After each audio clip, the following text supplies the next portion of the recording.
तुम मुझे पीट लो, फिर भी मैं कपड़ा नहीं उतारूंगा। तुम्हारी पिटाई को बर्दाश्त कर लूंगा, लेकिन इस भयानक ठंडी को नहीं। बाबू डंडा लेकर आ। अभी लेकर आता हूँ मम्मी।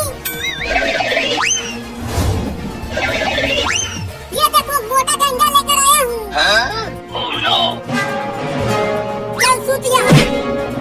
मम्मी मुझे छोड़ दो, मैं नहीं नहाऊंगा। पहले पिटाई खा ले, उसके बाद नहलाऊंगी तुझे। मार बाबू इसे। ये ले। ये ले, ये ले, ये ले, ये ले, ये ले। अरे मम्मी बहुत तेज लग रही है। मत मारो मुझे। कौन नहाएगा? कहाँ नहा दूंगा मेरी अम्मा। अभी तो मारना बंद करवा दो। रुक जा बाबू, मारना बंद कर। अरे मम्मी मुझे बहुत मजा आ रहा है इसे पीटने में। ये ले।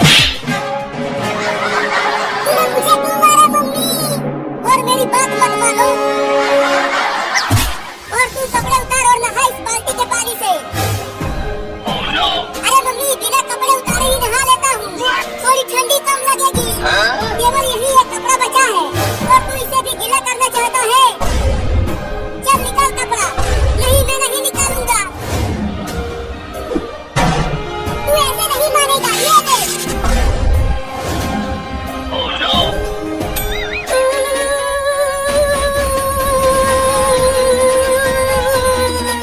बहुत ठंडी है रे दादा। मजा आ रहा है। बहुत हंस रहा था तू जब मम्मी मुझे नहला रही थी। चल अब मग उठाकर नहा बाल्टी के पानी से। अरे मम्मी उस तरह मजा नहीं आएगा। इसे भी इस बाल्टी में डालकर नहलाओ, तब मजा आएगा। नहीं मम्मी बाल्टी में मत डालो, उस मग से पानी निकाल कर ही नहा लेता हूँ। नहीं बाबू सही कह रहा है। चल बाल्टी में घुस कर नहा। नहीं मैं नहीं जाऊंगा उसमें। अगर उसमें गया तो मेरा पैर ठंड के मारे अकड़ जाएगा मम्मी। चल अरे ये तो उल्टा ही बाल्टी में घुस गया। मजा आ रहा है चिंटू, उस ठंडे बाल्टी के पानी में नहाते हुए। चल निकल बाहर।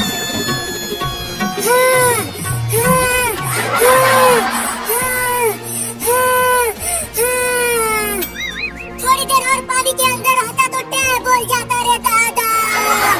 चल अब उसमें बैठ जा। अरे नहीं मम्मी मेरा पैर जम रहा है ठंड के मारे, मुझे बाहर आ जाने दो। नहीं अभी 1 घंटा और उसी में रह, तब अच्छे से नहाएगा तू। मम्मी रे मेरा पैर जम गया। मम्मी रे मेरा पैर जम गया। मम्मी रे मेरा पैर जम गया। बहाना बना रहा है नहाने से बचने के लिए। अरे नहीं बहाना नहीं बना रहा हूँ। ये देखो मेरे पैर में कितना बड़ा बर्फ जम गया है। अरे ये तो सच में बर्फ जम गया है। लगता है अब मेरे दोनों पैर खराब हो जाएंगे रे मम्मी। मैं चल भी नहीं पाऊंगा। रुको मैं इस बर्फ को काटने वाला मशीन लेकर आता हूँ।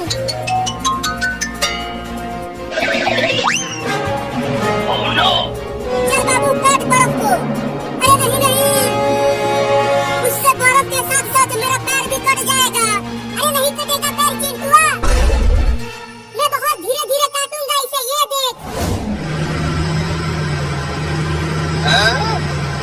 नहीं मेरा पैर भी कट जाएगा उससे। अरे तो भाग कहाँ रहा है? रुक, उस मशीन से मत काटो बर्फ को।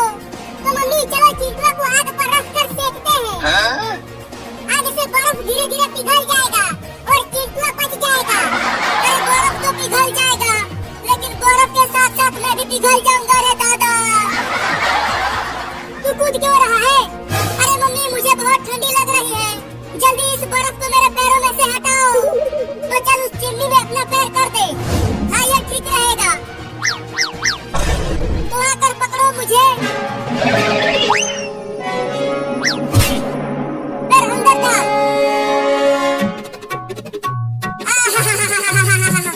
अब जाके मेरे पैरों में गर्मी लग रही है। ऐसे ही रहो, थोड़ी देर में पिघल जाएगा बर्फ।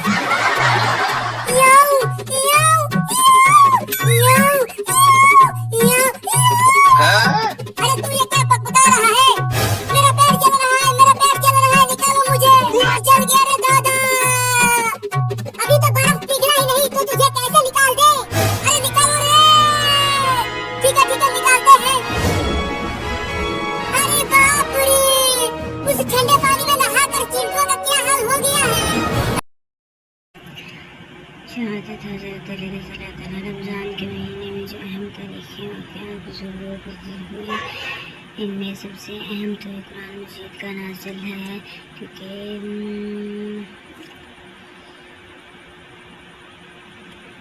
इसके साथ मुझे ज़रूर होता मकार हज़रत उमर रज़ियल्लाहु अन्हु हज़रत अली रज़ियल्लाहु अन्हु की शहादत हुई। इस वाक़या में जो हमें अपने तरफ मुतवज्जो करते हैं, अल्लाह ताला ने चौथे खलीफा राशिद हैं और इन 4 अहम शख्सियत में से एक हैं जिन्हें सल्लल्लाहु अलैहि वसल्लम की मोहब्बत और क़ुर्बत हासिल हुई। हज़रत अबू बकर रज़ियल्लाहु ताला अन्हु ने बच्चों में हज़रत अली रज़ियल्लाहु ताला अन्हु सबसे पहले इस्लाम कबूल किया। गोया इस लिहाज से आप रज़ियल्लाहु ताला अन्हु को तफूलियत से जवानी तक और जवानी से बड़ी उम्र तक इस बात का पूरा क्या न मिला कि उनकी तबीयत से पूरा इधर ठहरा सके। हज़रत अली रज़ियल्लाहु ताला अन्हु को ये इम्तियाज़ भी हासिल है कि वो खलीफा राशिदीन के साथ इंसानी और सूफ़ी मशावरात में शरीक है, बल्कि आपके मशावरात से बहुत से फैसले हैं जो उम्मत मुसलमान के लिए मुफीद साबित हो। हज़रत अली रज़ियल्लाहु ताला अन्हु की शहादत इस्लामी रियासत इस्लाम के सियासी निज़ाम के खिलाफ साजिश के एक ऐसे सिलसिले का आगाज़ हुआ जिसके नतीजे में इस्लामी रियासत के बुनियादी खुदाबंदी और तब्दीलियाँ रूनुमा हुई और शैलत माप और द्वारा खिलाफा राशिदीन के इस नमूने से उम्मत का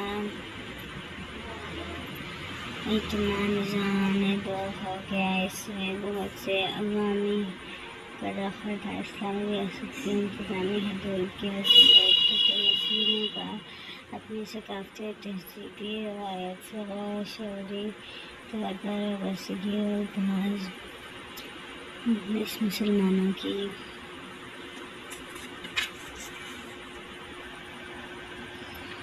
कुरान करीम के लफ्ज़ी ताबीर ने एक ऐसा माहौल पैदा कर दिया जिसने ख्वाजा साजिशों को अपने अज़ाइम पर अमल करने का मौका मिल गया। हज़रत उस्मान रज़ियल्लाहु ताला अन्हु हज़रत अली रज़ियल्लाहु ताला अन्हु की शहादत इस तारीख़ी पस मंज़र में पेश आई। खिलाफत की जगह कदीम ईरानी इज़्ज़त की इसी हुकूमत का कायम होना इस्लाम के बुनियादी असूलों से खिलाफ बगावत थी, लेकिन सियासी इंसाफ के बावजूद इस्लामी इरादे जो इस्लामी विभाग के सतहों की हैसियत रखते हैं अपनी जगह पर कायम रहे।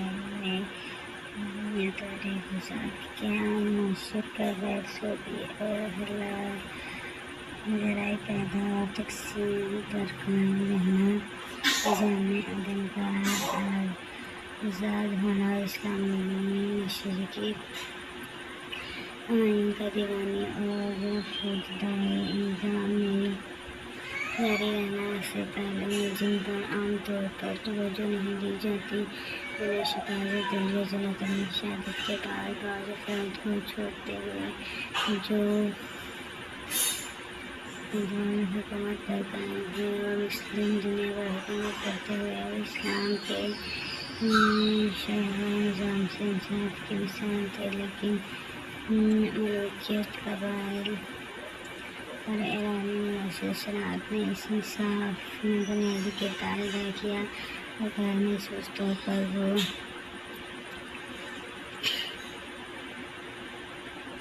इसकी बुनियाद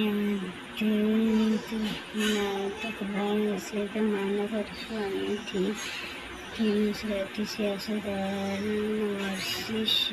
मर्सी बादशाहत का शिकार हो गया। इसके साथ ही एक नज़रियाती और अमली कशमकश का आगाज़ भी होगा, जिसका मकसद दोबारा गैर शऊरी खिलाफत के असूल और निज़ाम का क़याम था।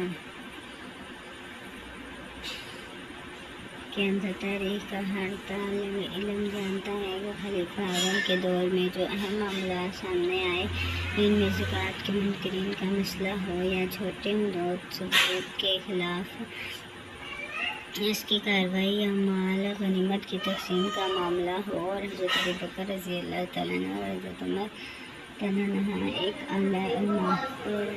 मामले में मशावरत में शामिल रखने और शराब के हवाले से हज़रत अली रज़ी अल्लाह तआला अन्हु की राय पर हज़रत उमर ने खमर की तजवीज़ में इजाफ़ा किया और 20 कोड़े की जगह 80 कोड़े सजा मुकर्रर की गई। गोया आप तीनों खलीफन के साथ मामलात और मसाइल के हल में बराबर के शरीक रहें। जिस तरह दौर नबूवत रज़ी अल्लाह तआला अन्हा में आप ग़ज़वत में शरीक रहें, वैसे ही खुलाफ़ाए राशिदीन के दौर में तमाम जंगों में शरीक रहे और बहादुरी के जो हल ढाए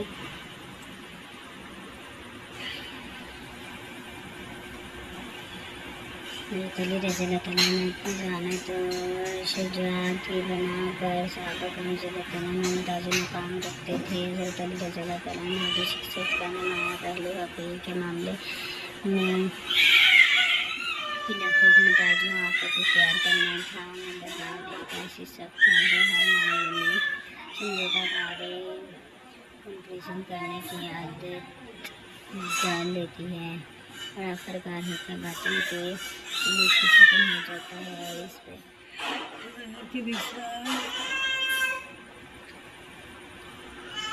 ये शख्सियत के पहलू की वजह के दौरे खिलाफत में शख्स पेश आए, लेकिन जिस बात को हक समझते थे इसे न कभी छुपाया न इसके इजहार में खौफदार किया। रमज़ान करीम में हज़रत अली रज़ी अल्लाह तआला अन्हु के शहादत से खिलाफत राशिदीन की शुमारी रवायत थोड़ी ही अरसे में मलकियत में तब्दील होगी। इस मुख्तसर गुफ्तगू में हमारा मकसद न हज़रत अली रज़ी अल्लाह तआला अन्हु के दौर खिलाफत का जायज़ा है और न वाक़यात पर तबसरा। हज़रत अली रज़ी अल्लाह तआला अन्हु की फ़रासत हज़रत इंतज़ामी और पर गहरे निगाह का अंदाज़ा करने के लिए हम सिर्फ एक दस्तावेज़ से इंतखाब सामने रखना चाहते हैं। हज़रत अली है कि निस्फ़ आखिरी दौर से जिन मसाइल का आगाज़ हुआ उनके हज़रत अली के ज़माने में सफ़र हुआ, लेकिन तमाम सियासी मामलात के बावजूद एक इंतज़ाम में इलाक़े में दो खिलाफत ग्रुप को तैयार करना जहाँ अपने मतहद गवर्नर को वक्तन फ़वक्तन हिदायतनामे जारी फरमाए ताकि अवाम को अदल और अमन से आ सके। इस हवाले से के गवर्नर मुल्ला कशतर को आका हिदायतनामा इस्लामी मालूमात के इशारा की हैसियत रखता है। हज़रत अली रज़ी अल्लाह तआला अन्हु को तज़किरा में 38 तरह हटकर इस हिदायतनामा का तारुफ इस्लामी उसूल को तो समझने में रहनुमा करवाता था कि इसलिए आपकी शहादत के मौके पर दीगर पहलू को मुअख्खर करते हुए हम चाहते हैं कि इस दस्तावेज़ के अहम खाना को सिर्फ वह तारीफ पेश किया जाए। अपनी फरमान का आगाज़ हज़रत अली रज़ी अल्लाह तआला अन्हु जिस नसीहत से करते हैं इसके बगैर कोई आला से आला मुंसम भी सही मायने में नहीं अदा कर सकता था और अपने फ़र्ज़ मजबूती को सिला तौर पर अदा कर सकता है।